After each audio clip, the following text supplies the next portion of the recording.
பரிசுத்த ஆவியின் திரியேக நாமம் நம் அனைவரையும் ஆசீர்வதித்து காப்பதாக. ஆமென். கிறிஸ்து இயேசுவுக்குள் பிரியமான இறை மக்களை, இன்றைய நாளின் பரிசுத்த யோவானின் பாலைவன சத்தமாக உபாகமம் 13ஆம் அதிகாரம் 11வது வசனம். இஸ்ரவேலர் யாவருக்குள்ளும் அதை கேட்டு பயந்து, இனி நான் உன் நடுவே இப்படிப்பட்ட தீமையான காரியத்தை செய்யாதிருப்பீர்கள் என்று இஸ்ரவேலின் கடவுள் வாக்கு கொடுக்கிறார்.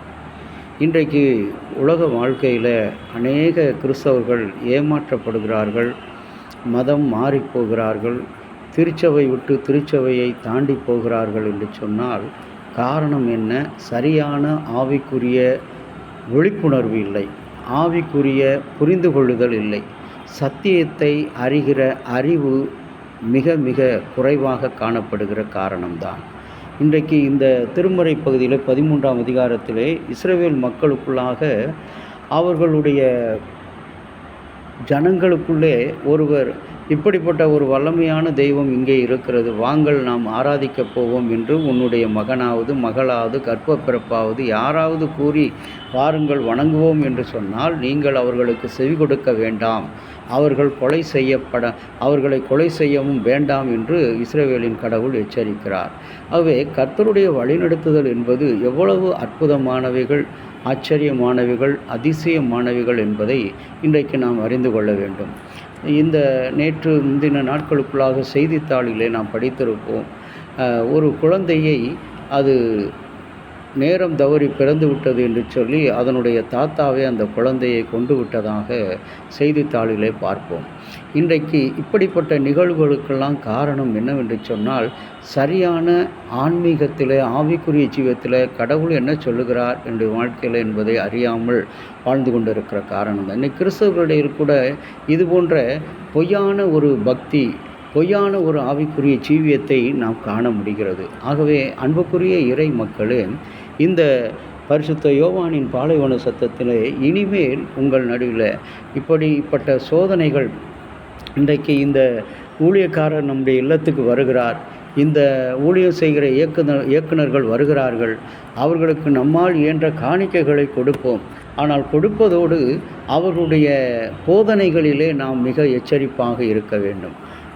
ஒருவர் சொல்லுவார், நம்முடைய உறவினர்களே அங்கே ஒரு தீர்க்கதரிசி இருக்கிறார், அவரிடம் சென்று நம்முடைய பிள்ளையினுடைய திருமண காரியத்துக்காக நாம் தீர்க்க தரிசனம் கேட்போம் வாருங்கள் என்று சொல்லுவார்கள். ஒருவேளை இங்கே ஒரு ஊழியர் இருக்கிறார், அவர் செவித்தால் நம்முடைய குடும்பத்துக்கு ஆசீர்வாதம். இப்படிப்பட்ட செய்திகளை நாம் கேட்கும்போது ஆரம்பத்திலே மிக மிக தெளிவாக விழிப்புணர்வோடு இருக்க வேண்டும், மிக கவனமாக இருக்க வேண்டும். அப்படிப்பட்ட போதனைகளை சொல்லி வாருங்கள் போய் வணங்குவோம் என்று சொன்னால், இன்றைக்கி ஏன் இவ்வளவு பெரிய அநேக திருச்சபைகள் உருவாகிறது என்று சொன்னால், இதுதான் இன்று அன்றைய நிலை. அன்றைக்கே இஸ்ரவேலின் கடவுள் இஸ்ரவேல் மக்களுக்கு சொல்லும்போது, உங்களில் யாராவது தீர்க்கதரிசியாவது சொப்பனம் காணுகிறவர்களாக எழும்பி நீங்கள் வாருங்கள் அங்கு சென்று வணங்குவோம் என்று சொன்னால் அவர்களுக்கு செவி கொடுக்க வேண்டாம் என்று எச்சரிக்கிறார். இன்றைக்கு அதுபோல தான் நம்முடைய இல்லங்களுக்கு நாடி வருகிற தேடி வருகிற ஊழியர்களானாலும் சரி, தீர்க்கதரிசிகளானாலும் சரி, ஜெப வீரர்களானாலும் சரி, ஜெப ஐக்கியமானாலும் சரி, எதுவாக இருந்தாலும் எச்சரிக்கையோடு நாம் செயல்பட வேண்டும். கர்த்தர் ஞானத்தை தருகிறவர், நமக்கு சித்தத்தை வெளிப்படுத்துகிறவர். இன்றைக்கும் கூட அன்பான கடவுளுடைய பிள்ளைகளே, இந்த நாளிலே இந்த சிந்தனையோடு நாம் எச்சரிப்பாக இருப்போம். கிறிஸ்தவ ஜீவியத்தில் அந்த எச்சரிப்புக்கு இந்த நாளில் நம்ம ஒப்புக் கொடுப்போம். ஆண்டவர் நம்மை ஆசீர்வதித்து காப்பாராக. ஆமேன். ஜெபம் செய்வோம். எல்லாம் வல்ல கடவுளே, எங்கள் ஆண்டவராகிய இயேசு கிறிஸ்துவே, உம்முடைய திரு சித்தத்துக்கு இசைய உம்முடைய சித்தத்தை உணர்கின்ற, அறிந்து கொள்ளுகின்ற பிரகாசமுள்ள இருதயத்தை எங்களுக்கும் எங்களுடைய ஆண்டவரே ஆவிக்குரிய வாழ்வுக்கும் நீர் வழங்கும்படி உம்மிடத்தில் மன்றாடுகிறோம். ஞானத்தை தருகிறவர் நீர். அன்றைக்கு ஆண்டவரே சாலமோன் கேட்டதைப் போல, கடவுளே இத்தனை ஜனங்களை நியாயம் தீர்க்க வழிநடத்த எனக்கு நல்ல ஞானத்தை தாரும் என்று சொல்லி 1 ராஜாக்கள் 3ஆம் அதிகாரம் 7 முதல் 10 வசனங்களில் சொன்ன உடனவனாக எங்களுக்கு இந்த நாளில் அறிந்து கொள்ளக்கூடிய ஞானத்தை கொடுத்தரும்.